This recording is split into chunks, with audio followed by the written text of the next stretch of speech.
যে নেত্রী দেশে ফিরছে, শেখ হাসিনা দেশে ফিরছে, যে মাথায় মৃত্যুদণ্ড নিয়ে দেশে ফিরছেন, এই সাহস তো ভাই মানে এই অঞ্চলের রাজনীতিতে খুব কম লোকের আছে।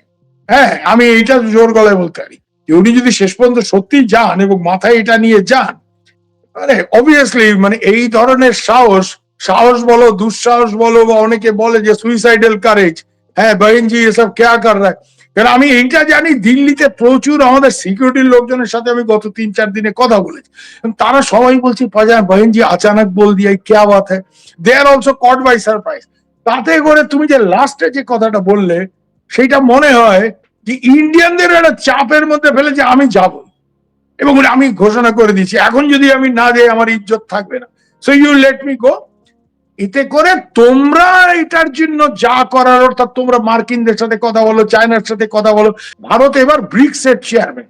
তুমি জানো ব্রিক্স অত্যন্ত একটা শক্তিশালী মানে ইন্টারন্যাশনাল ফোরাম, সেখানে রাশিয়া আছে, চায়না আছে, সাউথ আফ্রিকা, ব্রাজিল ইত্যাদি আরো অনেকেই আছে। কিন্তু রাশিয়া এন্ড চায়না, এখানে এই যে আমেরিকানদের যে একটা মাতব্বরি বাংলাদেশে, যে they are running the country, হ্যাঁ, এবং Brent Christensen is the big viceroy, এবং উনি এই জায়গাতে ইন্ডিয়ার একটা অল্টারনেট খেলা, যে তোমরা শেখ হাসিনার ক্ষেত্রে, আওয়ামী লীগের ব্যান তোলার ক্ষেত্রে এই বর্তমান সরকারকে ইনফ্লুয়েন্স করে যদি গন্ডগোল করো, we will play the BRICS card. India কিন্তু আমেরিকাকে এনগেজ করেছে এই ইস্যুতে, সেটা আমি জানি। মার্কো রুবিও যখন এসেছিল, অজিত ডোভাল, জয়শঙ্কর, প্রত্যেকেই, যে can you have democracy in India without Congress or without Democrats in America? তো তাহলে আওয়ামী লীগ ছাড়া এখানে ডেমোক্রেসি কি করে? এইসব তর্কাতর্কি হয়েছে। এবং আরেকটা জিনিস ইন্ডিয়ানরা তুলেছে মার্কো রুবিওর সামনে, যে তোমরা এই জোর জার করে Sheikh Hasina regime change government ফেলে এখানে যারা আজকে অরাজকতা সৃষ্টি করেছে, এর ডাইরেক্ট বেনিফিশিয়ারি হচ্ছে Islamic radical groups, and this is a security threat for India, we cannot keep quiet for a long time. ভারতের প্রতিবেশী রাষ্ট্রগুলির ক্ষেত্রে নীতি নির্ধারণের ক্ষেত্রে শেষ কথা হচ্ছে national security council, not ministry of foreign affairs বা মিনিস্ট্রি অফ এক্সটার্নাল অ্যাফেয়ার্স যেটাকে বলা হয়। অর্থাৎ আমাদের বিদেশ মন্ত্রকের এই প্রতিবেশী রাষ্ট্রগুলোর ক্ষেত্রে, ভারতের নীতির ক্ষেত্রে এদের ভূমিকা অনেক কম। এবং জাতীয় নিরাপত্তা কাউন্সিল যেটা আছে, অর্থাৎ জাতীয় নিরাপত্তা উপদেষ্টা অজিত ডোভাল, যার কথা তুমি বলছিলে, উনি শুধু শেখ হাসিনাকে রিসিভ করেছিলেন 5 তারিখ তাই না, শেখ হাসিনাকে দেশ থেকে একটা সমূহ বিপদের মধ্যে থেকে উদ্ধার করে ওনার আনার ক্ষেত্রে ওনার একটা বিরাট ভূমিকা ছিল। উনি তার আগে বাংলাদেশের সেনা প্রধানের সাথে কথাবার্তা, এর মধ্যে আমি বিস্তারিত যেতে চাই না, but I know the whole story, how it happen. তো ওনার একটা বিরাট ভূমিকা ছিল। এবং তারপরে থেকে তুমি লক্ষ্য করে দেখবে যে শেখ হাসিনার সাথে 1-to-1 যেটা ভারত সরকারের তরফে ডিলিং, যেটা এটা অজিত ডোভালই করেন। কিন্তু আমি খুব দায়িত্ব নিয়ে বলতে পারি তোমায় যে ওনার অফিস এবং অন্য লোকজন যারা সব জানে পুরো ব্যাপারটা, তারা কিন্তু পরিষ্কারই আমাকে বলেছে ये फैसला বহিনজি ने अचानक लिया है। মানে ওর তো সব Sheikh Hasina is known as Behenji in Delhi, Behenji এটা নিজেই সিদ্ধান্তটা নিয়েছেন। এবং হঠাৎ করে এই প্রথম লক্ষ্য করবে, এর আগে যাদের যাদের উনি ইন্টারভিউ দিয়েছেন ওই ইমেলের জবাবে লিখে, এটা প্রথম ভয়েসে উনি ইন্টারভিউ দিলেন। এবং এই যে ছেলে যে ওনার ইন্টারভিউ নিয়েছে, রয়টার্স এর বাঙালি ছেলে কিন্তু, হ্যাঁ, কৃষ্ণ দাস। তো যাই হোক, এইটা পুরোপুরি শেখ হাসিনার নিজস্ব সিদ্ধান্ত। এবং এই ক্ষেত্রে ভারতের অনেক নিরাপত্তা কর্মকর্তা, আমাদের যারা সিকিউরিটি এজেন্সির লোকজন, তাদের কিন্তু খুব সিরিয়াস রিজার্ভেশন আছে, এটা আমি তোমায় একটু জোর গলায় বলতে পারি। এবং এটা মূলত শেখ হাসিনার নিরাপত্তাকে কেন্দ্র করে। ওদের অনেকেরই ধারণা, একজন তো আমার এই কথা পর্যন্ত বললেন, খুব সিনিয়র লোক, আমি নাম করতে পারি না, গোয়েন্দা সংস্থার খুবই সিনিয়র লোক, হ্যাঁ, নাম্বার 2-3 ওরকম, মানে একদম টপ লেয়ারের, বলছে ইয়ে তো সুইসাইডাল কাম কর রা है बहन जी, क्या बोल रहा है ये सब। হ্যাঁ, কারণ ওদের একটা ধারণা প্রথম থেকেই, দেখবে দিল্লি তো শেখ হাসিনাকে খুব শক্ত নিরাপত্তা দেওয়ার কথা, যেটা ওনার পার্টি বা এই নতুন আওয়ামী লীগের অনেক বেশি বিপ্লবী আছে না কিছু লোকজন, তারা বলে ভারত ওনাকে আষ্টে পৃষ্ঠে ঘিরে রেখেছে, ভারত ওনার স্বাধীনতাতে হস্তক্ষেপ, অল ননসেন্স। বেসিক্যালি ইট সিকিউরিটি রিলেটেড। কারণ অজিত ডোভাল পাকিস্তানটা খুব ভালো জানেন, ব্যক্তিগতভাবে জানেন। somehow there are some inputs যে পাকিস্তানের আইএসআই শেখ হাসিনাকে হিট করার চেষ্টা করবে, এটা ভারতের সিকিউরিটি সেটআপের অনেকেরই ধারণা যে আনফিনিশড এজেন্ডা অফ 75। অর্থাৎ শেখ খানদান কো খতম করো, শেখ মুজিব গদ্দার থা, হি ব্রোক আপ পাকিস্তান। তো এই একটা যে রিভেঞ্জফুল একটা ব্যাপার, যেটা তো শেখ হাসিনা এটা শিকার হতে পারেন, এই জন্য শেখ হাসিনা সিকিউরিটি নিয়ে এরা যথেষ্ট ওয়ারিড। এবং যার জন্য ওনার এখানে কে রান্না করবে, কে কি করবে, একেবারে পুঙ্খানুপুঙ্খ ভেটিং ছাড়া হয়নি। কারণ এটা তো তুমিও বুঝতে পারছো যে তোমাকে যদি আমি ফিনিশ করতে চাই, তো তোমার বাড়ির যে কামের বুয়া যে তোমার রান্না করে, তাকে যদি আমি ফিট করতে পারি, সব থেকে সহজ একটু বিষ ঢেলে দেবে, তো যার মিলা দেগা। এইসব নানা সিকিউরিটি কনসার্ন এখনো খুব সিরিয়াসলি আছে। এবং এদের একটা ধারণা যে উনি হঠাৎ করে ওখানে গিয়ে নামবে, নিয়ে যাবে এয়ারপোর্টে বা যেখানেই নামুক, তো একটা বেনাজির ভুট্টো টাইপের কেস না হয়ে যায়। শেখ হাসিনা কিন্তু এই যে সিদ্ধান্ত যেটা, এবং এটা যে উনি বলছেন এই রয়টার্সকে, এটা কিন্তু উনি মানে যেটা অনেকের মনে করেন, এটা অনেকেরই ভুল ধারণা আছে জানো তো, যে শেখ হাসিনা ভারতের কথা যারা কিছু করে না। অ্যাবসলিউটলি রং। শেখ হাসিনা হচ্ছে কি, ভারত আমার বন্ধু, ভারত কিছু চায় সেটা আমি দেব, কিন্তু আমার দেশ আমি বঙ্গবন্ধু কন্যা আমার মতো করে চালাবো, এই ব্যাপারে সে she is quite a headstrong lady. I am sorry to use this language. মানে মানে আমরা যেটা কাছে বাঙালরা যেটা বলি, যেটা মাথায় ঢুকছে আপার, এর বাইরে উনি যাবেন না উনি। তো যাই হোক, এই সিদ্ধান্তটা তাই জন্য শেখ হাসিনা যেটা বলছে এটাই সঠিক, যেটা আমার সিদ্ধান্ত, আমার দেশে আমি ফিরবো, এটা আমার সিদ্ধান্ত। ভারত সরকারের যে সিদ্ধান্তটা নবনীতা তুমি বললে না, জয়শঙ্কর, ভারতের কিন্তু স্ট্যান্ড ওইটাই, যে she is our guest, she will be here as long as she wants to, and when she wants to go, that is her decision. আর জয়শঙ্কর এই ব্যাপারে কি জানো তো, ও তো ডিপ্লোম্যাট তো বাই ট্রেনিং, ওটা নির্লিপ্ত। হ্যাঁ, এটা নির্লিপ্ত, দক্ষিণের লোক, অতটা ইমোশনালি দুমদাম কিছুতে ইনভলভ হয় না। I know him very well, so আমি তোমাকে এটা বলতে হয়। অজিত ডোভালের ব্যাপারটা একটু অন্যরকম। অজিত ডোভালের ব্যাপারটা যারে বহেনজি উধর জায়গা, বহেনজি কো মার দেগা, ক্যা বাত কর রहा है। হ্যাঁ, তো এই অজিত ডোভাল বা এই ধরনের যারা ডাইরেক্টলি সিকিউরিটি রিলেটেড লোকজন, যারা পাকিস্তানকে মনিটর করে, টার্কি মনিটর করে, টার্কিতে তোমাদের অনেক মানে মান্যগণ্য জঘন্য ব্যক্তিরা ইদানিং খুব বেশি যাতায়াত করছে। রেজাকুল হায়দার চৌধুরী ওখানে গিয়ে টার্কিশ ইন্টেলিজেন্সের চিফ ইব্রাহিম কালিনের সাথে মিটিং করছেন, এগুলো আমরা জানি কিন্তু সব। তো প্রশ্নটা হচ্ছে যে এই জায়গাতে যে সিকিউরিটি সেট আপের লোকজন, naturally Nabanita, if you are a security man by training, তুমি সিকিউরিটি অ্যাঙ্গেলটাই প্রথম চিন্তা করবে। তোমার মাথায় এটাই তো আসবে যে বহিনজি উদার জায়গা, তো বহিনজিকে মার দেগা। হ্যাঁ, একটা বেনাজির ভুট্টো টাইপ কেস হয়ে যাবে, কি কিছু একটা বলবা। আর জয়শঙ্কর যে ডিপ্লোম্যাট, যে আমরা ওনাকে শেল্টার দিয়েছি, will never ask her to go, simple as that. আমরা তাকে যাওয়ার কথা বলবো না। উনি যদি নিজে যান, উনি একজন ম্যাচিওর ফর্মার প্রাইম মিনিস্টার এত বছরের, ইট ইজ হার ডিসিশন। আর এটা এমন একটা কমিটমেন্ট, তুমি এর আগে লক্ষ্য করো, I go back to my country, অমুক তমুক, এটা উনি বলছেন। জয় বলছিল আমার আম্মা যাবে, কিছু কন্ডিশন ছিল, এখন it's not condition, I will go back. এখানে আরেকটা ব্যাপার আছে, I will surrender with all my senior leaders. তার মানে তুমি একলা গেল না, জেনারেল সাহেব একলা গেলেন না, জেনারেল সাহেব তার ব্রিগেডিয়ার, মেজর, কর্নেল সবাইকে নিয়ে গিয়ে শত্রুর হাতে আমি জমা দিলাম, আমি আসলাম, আমাদের জেলে রাখলে রাখো, বিচার করলে করবা, যা করার। একটা ব্যাপার আমি তোমাকে বলতেছি, আই থিঙ্ক সো, উনি এতদিন তো বলছেন আমি এই বছরই যাব, যেটা এনডিটিভির ইন্টারভিউ, তার থেকে কিন্তু এই রয়টার্স এর ইন্টারভিউটাতে she has given a definite date, ডিসেম্বরের মধ্যে। তুমি যেটা বললা যে উনি সময় কেন নিতেছেন, উনি তো এখনই যাইতে পারেন, আমার মনে হয় উনার একটা সাংগঠনিক প্রস্তুতির ব্যাপার আছে। এটা তুমি খুব ভালো করে বোঝো, তোমরা আওয়ামী লীগের রাজনীতি জানো, আমরাও জানি, যে মাঠে আওয়ামী লীগ যদি একটা কিছু দাঁড় না করাইতে পারে, আন্দোলন বা তো উনি ফিরে গিয়ে what purpose is it going to serve, কি লাভটা কি হবে। উনি গেলেন, এটাই তো আইডিয়া, যে আপা গেলে, আপা দেশে ঢুকলে একটা হই হই করে একটা জনরব তৈরি হবে, লক্ষ লক্ষ লোক অমুক তমুক, দিস ইজ দ্য আন্ডারস্ট্যান্ডিং। কিন্তু লক্ষ লক্ষ লোক আসে যাবে, ঠিক আছে, ধরে নিলাম মাঠে ওরকম একটা পরিস্থিতি আছে, কিন্তু এই লক্ষ লক্ষ লোককে মোবিলাইজ করাটা, it is a different thing. এটার জন্য তো অর্গানাইজেশন দরকার, লিডারশিপ দরকার, তাই না? এই লিডারশিপ এন্ড অর্গানাইজেশন ছাড়া তুমি কয়েক লক্ষ লোক রাস্তায় নামানো সম্ভব না। আমরা 8-এর দশক থেকে 9-এর দশক থেকে আওয়ামী লীগের মানে স্ট্রিট এজিটেশন বা রোড এজিটেশন দেখে অভ্যস্ত, যে নেতা নেত্রী একটা আদেশ দিল, এইটা কি হবে কমিউনিকেটেড ডাউন দ্য লাইন, এবং একেবারে তৃণমূল স্তরে গিয়ে তুমি মিয়া 200 লোক আনবো, তুমি 400 লোক আনবা, ও তোমার এখানে জামাত বেশি, আচ্ছা 50টা লোক অন্তত আনো, এইভাবে তো ব্যাপারটা হয়। We've seen these things happening in front of our own eyes. তো আজকে এই জিনিসটা করতে গেলে টাইম লাগবে, কেন আজকে আওয়ামী লীগ মানে খুব বেকায়দায় আছে, and this is an understatement perhaps, তাই না, যে খুবই বেকায়দা আছে। এরকম একটা হোস্টাইল পরিস্থিতিতে একটা সলিড আন্দোলন দাঁড় না করাতে পারলে শেখ হাসিনা দেশে ফিরে গিয়ে কি পারপাস সার্ভ হবে তুমি আমাকে বুঝাও।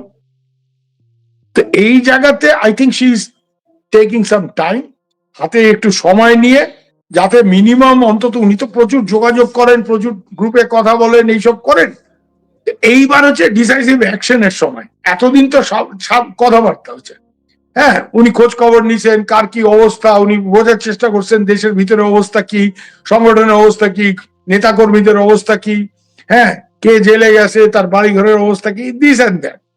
নাও is the time for action. কেন এখন উনি অ্যাকশন মোডে, উনি যখন বলছেন উনি ফিরবেন, তো ফেরার ব্যাপার যখন উনি বলতেছেন, একটা তো এন্ড গেম মাথায় নিয়ে উনি বলতেছেন, নিশ্চয়ই বলতেছেন। সেই এন্ড গেমটা কি?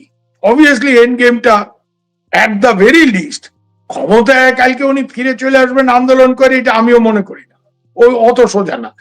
কিন্তু অ্যাটলিস্ট এমন একটা জায়গায় দাঁড় করানো যে আওয়ামী লীগের উপর থেকে ব্যানটা ওঠে, দেশে একটা স্বাভাবিক গণতান্ত্রিক পরিবেশ আসবে, আওয়ামী লীগ খোলাখুলি ভাবে রাজনীতি করার সুযোগটা পাবে। অ্যাটলিস্ট এইটাই তো মাথায় রেখে, এই দাবি মাথায় রেখে তো আন্দোলন।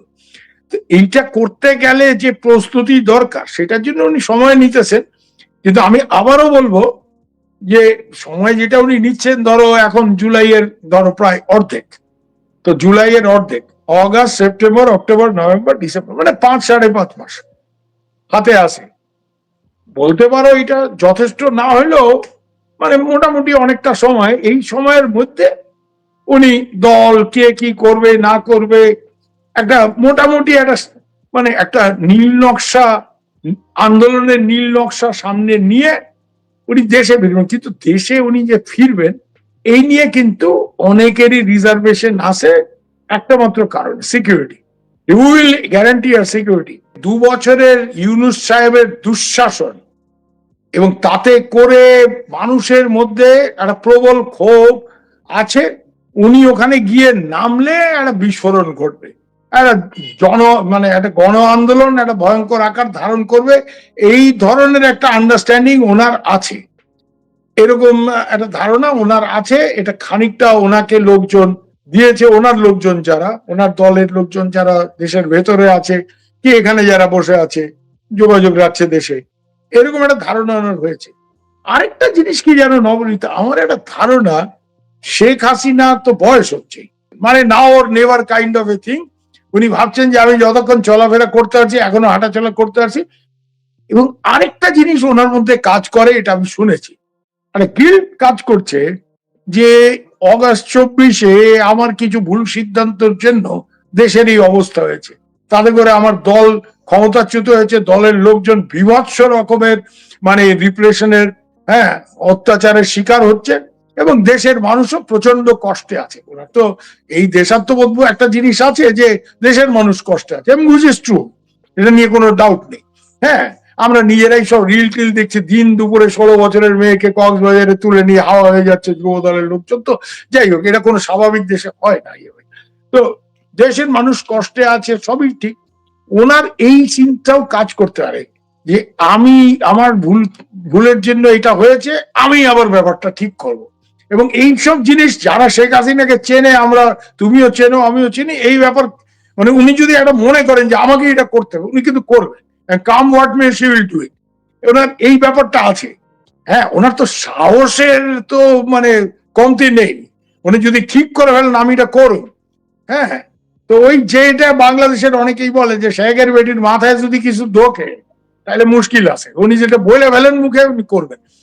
তো এটা আমিও মনে করি। এখন এখানে একটা ব্যাপার আছে, এখানে খুব ইম্পর্টেন্ট, যে উনি যেখানে ডেফিনেট টাইম একটা দিচ্ছেন, এইবার এত সব হইচই করে তুমি যে কৌশলের প্রশ্নটা তুলছিলে, ভারতের বড় বড় কর্তারা একটা জিনিস বোঝে যে বয়েনজি যাওয়ার কথা বলে শেষ পর্যন্ত যদি কোনো কারণে না যায়, তাহলে বয়েনজি কা ইজ্জত কা সওয়াল হ্যাঁ, মানে তাহলে পুরো ব্যাপারটা একেবারে মানে মুখ থুবড়ে পড়বে। এবং ওনার আর কোনো কথার কোনো মানে nobody will take her seriously anymore, আর কেউ ওনাকে সিরিয়াসলি নেবে না। তো এর জন্য এটা ঠিকই যে উনার একটা কিছু গেম প্ল্যান আছে, উনি একটা ক্যালকুলেশন কিছু একটা করেছেন, সেই ক্যালকুলেশন কতটা সঠিক ব্যাঠিক আমরা যেহেতু পুরোটা জানি না, এটা নিয়ে মন্তব্য করাও ঠিক না। তবে মানে একটা তার মানে নাও উনি আসলে ভারতের উপরেও একটা চাপ তৈরি করে ফেলেছেন এই সময়সীমা। Exactly, there you are, exactly you are right, যে she is trying to force the pace, যে এদেরকে আমি কিছু বললেই এরা সিকিউরিটির কারণ দেখায়। মানে তিনটে ব্যাপার, এক হচ্ছে যা করার এখনই করতে হবে, এরপরে যদি আমি বয়ে যাই তাহলে আমার পক্ষে তো কিছু করা সম্ভব হবে না, I have to do it. 2 নম্বর কথা হচ্ছে ওই সেন্স অফ গিল্ট, যে আমার ভুল সিদ্ধান্তের কারণে এইসব গন্ডগোল হয়েছে, অনেকে আমার অনেক রকম সমালোচনা করছে, আমি ঘুরে দাঁড়ায় একটা কিছু করে দেখায় দেবো, এই জেটটা ওনার আছে। এই দুটো ব্যাগ। আর 3 নম্বর হচ্ছে এই সিকিউরিটির লোকজন যখন বেশি কথা বলে না, উনি এগুলি খুব পছন্দ করেন না। তুমি বললে যে আমাদের এই সব সেনা টেনা, তো উনি মনে করেন, উনি তো খেপে গেলে তোমরা সিপাহীরা কি বোঝো, তোমরা কি রাজনীতি করো, মানে এই ধরনের একটা ব্যাপার ট্যাপার আছে। তো এর জন্য মানে উনি এই ফয়সলাটা উনি নিজে করেছে। উনি এর আগে তুমি যদি খবর নিয়ে দেখতে পারো যে প্রচুর দলের লোকজনের সাথে প্রচুর গ্রুপ মিটিং উনি করেছেন, প্রচুর, দিনে 3টা করে 4টা করে পর্যন্ত করেছেন। হ্যাঁ, এবং উনি শুনেছেন, and she has tried to make an assessment যে ওনার দল বিশেষ করে দেশের ভিতরে অর্গানাইজেশনালি কতটা কনফিডেন্ট, যে উনি দেশে ফিরলে যে একটা হই হবে, একটা চাঞ্চল্য তো হবে, ন্যাচারালি হবে, যে নেত্রী দেশে ফিরছে, শেখ হাসিনা দেশে ফিরছে। এবং তুমি যেটা সঠিকভাবেই বললে যে মাথায় মৃত্যুদণ্ড নিয়ে দেশে ফিরছেন, এই সাহস তো ভাই মানে এই অঞ্চলের রাজনীতিতে খুব কম লোকের আছে। হ্যাঁ, আমি এইটা জোর গলায় বলতে পারি যে উনি যদি শেষ পর্যন্ত সত্যি যান এবং মাথায় এটা নিয়ে যান, মানে অবভিয়াসলি মানে এই ধরনের সাহস বলো, দুঃসাহস বলো, বা অনেকে বলে যে সুইসাইডাল কারেজ, হ্যাঁ বহিনজি এসব কেয়া কর রা। কারণ আমি এইটা জানি, দিল্লিতে প্রচুর আমাদের সিকিউরিটির লোকজনের সাথে আমি গত 3-4 দিনে কথা বলেছি, তারা সবাই বলছি বহিনজি আচানক বল দিয়া কেয়া বাত হ্যায়, they are also caught by surprise. তাতে করে তুমি যে লাস্টে যে কথাটা বললে, সেইটা মনে হয় যে ইন্ডিয়ানদের একটা চাপের মধ্যে ফেলে যে আমি যাব, এবং আমি ঘোষণা করে দিচ্ছি এখন যদি আমি না যাই আমার ইজ্জত থাকবে না, so you let me go. এতে করে তোমরা এটার জন্য যা করার, অর্থাৎ তোমরা মার্কিনদের সাথে কথা বলো, চায়নার সাথে কথা বলো।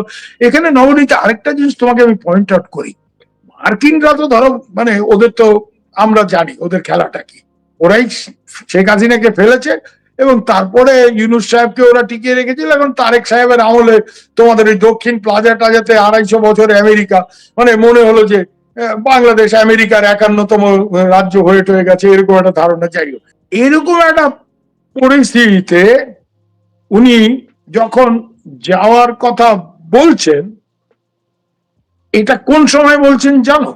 উনি ডিসেম্বরের কথা বলছেন। অগাস্ট সেপ্টেম্বর এই পুরো টাইমটাতে ভারত এবার ব্রিক্স এর চেয়ারম্যান। তুমি জানো ব্রিক্স অত্যন্ত একটা শক্তিশালী মানে ইন্টারন্যাশনাল ফোরাম, সেখানে রাশিয়া আছে, চায়না আছে, সাউথ আফ্রিকা, ব্রাজিল ইত্যাদি আরো অনেকেই আছে। কিন্তু রাশিয়া এন্ড চায়না, এখানে এই যে আমেরিকানদের যে একটা মাতব্বরি বাংলাদেশে, যে they are running the country, হ্যাঁ, এবং Brent Christensen is the big viceroy, এবং উনি এই জায়গাতে ইন্ডিয়ার একটা অল্টারনেট খেলা, যে তোমরা শেখ হাসিনার ক্ষেত্রে, আওয়ামী লীগের ব্যান তোলার ক্ষেত্রে এই বর্তমান সরকারকে ইনফ্লুয়েন্স করে যদি গন্ডগোল করো, we will play the BRICS card. India কিন্তু আমেরিকাকে এনগেজ করেছে এই ইস্যুতে, সেটা আমি জানি। মার্কো রুবিও যখন এসেছিল, অজিত ডোভাল, জয়শঙ্কর, প্রত্যেকেই, যে can you have democracy in India without Congress or without Democrats in America? তো তাহলে আওয়ামী লীগ ছাড়া এখানে ডেমোক্রেসি কি করে? এইসব তর্কাতর্কি হয়েছে। এবং আরেকটা জিনিস ইন্ডিয়ানরা তুলেছে মার্কো রুবিওর সামনে, যে তোমরা এই জোর জার করে Sheikh Hasina regime change government ফেলে এখানে যারা আজকে অরাজকতা সৃষ্টি করেছে, এর ডাইরেক্ট বেনিফিশিয়ারি হচ্ছে Islamic radical groups, and this is the security threat for India, we cannot keep quiet for a long time. আমরা বেশি দিন এটা নিয়ে ওই দেখে না দেখা আমরা করতে পারবো না, উই হ্যাভ টু গেট। তো এইভাবে আমেরিকার উপর একটা চাপ হয়েছে। কিন্তু আমেরিকা ইন্ডিয়া আরেক দিয়েও খেলছে, দেশটা তো চাণক্যর দেশ। তো এদিকে আমেরিকার উপরে এই চাপটা যেমন রাখছে, এবং এই শেখ হাসিনা হই করে বলছে এটাতে, অন্যদিকে ব্রিক্স ফোরামে, ব্রিক্স এর কিন্তু সামনে সামিট, হ্যাঁ সামনে সামিট, ইন্ডিয়াতে হবে, কারণ ইন্ডিয়া এবার চেয়ারপারসন অফ দ্য ব্রিক্স। এই জায়গাতে পুতিনের সাথে তো ধরো আমাদের লোকজনের খুব ভালো সম্পর্ক, এবং অজিত ডোভাল গেলে 1-1.5 ঘন্টা প্রোটোকল ভেঙে উনি কথা বলেন। হ্যাঁ, এটা স্যারই আমাদের বলেছেন বিভিন্ন সময় যে ও তো প্রেসিডেন্ট হ্যাঁ বাট আমার সাথে 1-1.5 ঘন্টা বাদ কাটতে হয়। যাই হোক, আমরা আবার একটু ইয়ার্কি করেছি যে তুমিও জাসুস ও জাসুস, দুজনে ইন্টেলিজেন্স, এই জন্য you pull on will. Anyway, BRICS forum থেকে একটা কিছু করানো যায় কিনা regarding restoration of democracy in Bangladesh, which will mean lifting of the Awami League ban, এই জিনিসটাও কিন্তু, এই খেলাটাও কিন্তু আছে, এটাকে ওভারলুক করার ব্যাপার নেই। আর আরেকটা ব্যাপার আমি জানি যে বাংলাদেশের ক্ষেত্রে কোনো কিছু ইন্ডিয়ানরা যখন করবে, এটা মোদিরই ইনস্ট্রাকশন, প্রাইম মিনিস্টার মোদির, যে অজিত ডোভাল বা জয়শঙ্করদের যে বাইনজিক পতাকে কাটনা, মানে যাই তোমরা করবা Sheikh Hasina should be in picture, this is very clear, বাইনজিক পতাকে। আর উনি তো সবারই বইনজি দিল্লিতে, যাই হোক, তো বইনজিকে না জানিয়ে তোমরা কিছু করবে না, দেয়ার শুড বি নো মানে ভুল বোঝাবুঝি। তো ব্রিক্সে ইন্ডিয়া যে এটা তুলবে এবং তুলে পুশ করার চেষ্টা করবে, এটা ফ্যাক্ট। আরেকটা ফোরাম ইন্ডিয়া ইউজ করার চেষ্টা করছে, বিমস্টেক। তুমি জানো বে অফ বেঙ্গল ইনিশিয়েটিভ, এই বিমস্টেকে বাংলাদেশও আছে, কিন্তু মায়ানমারও আছে, থাইল্যান্ডও আছে। এই ফোরামে একদিকে যেমন ইন্ডিয়া মায়ানমারে পিস প্রসেস শুরু করার জন্য বিমস্টেককে ইনভলভ করার চেষ্টা করছে, যে বিমস্টেকের দেশগুলি যেহেতু মায়ানমারের সিভিল ওয়ারের এফেক্ট আমাদের উপর পড়ছে, তো ইন্ডিয়াতে মায়ানমার থেকে রেফিউজি ঢুকছে, বাংলাদেশে ঢুকছে, থাইল্যান্ডে ঢুকছে। সো এই মায়ানমারে একটা পিস প্রসেসের যেমন চেষ্টা হচ্ছে, যেটা আমেরিকা চায় না। আমেরিকা তো এখানে গন্ডগোল করতে চায়, আমেরিকা চায় এইসব রেবেল গ্রুপ গুলিকে দিয়ে গন্ডগোল করিয়ে মায়ানমারকে কয়েক টুকরা করতে। সেটা ইন্ডিয়াও চায় না, সেটা চায়নাও চায় না, বা প্রতিবেশী দেশ বাংলাদেশ, থাইল্যান্ডও চায় না। এই বিমস্টেকে এরকম একটা ইনিশিয়েটিভ, এবং এই বিমস্টেক ফোরামেও একটা মানে বাংলাদেশে এই অথেন্টিক রেস্টোরেশন অফ ডেমোক্রেসি, ওইখানে একটা লবিং টবিং করে, মানে মোট কথা হচ্ছে আওয়ামী লীগের ব্যানটা তুলে এই মামলা টামলা যেগুলি ফেক কেসেস হাজার হাজার, এগুলি করে একটা নর্মাল ডেমোক্রেটিক একটা। কেন তুমি একটা জিনিস লক্ষ্য করো নবনীতা, আমাদের যে এমই এর যে স্পোক্স পার্সন রণধীর জয়সওয়াল, সে যতবারই বাংলাদেশ নিয়ে স্টেটমেন্ট দেয়, ইনক্লুসিভ ডেমোক্রেসি কথাটা বলে। What do you mean by inclusive democracy in Bangladesh? Obviously, lift the ban on Awami League. Without Awami League, how can there be democracy in Bangladesh? This is a major political party. Can there be democracy in India without Congress? Just because it is out of power? No.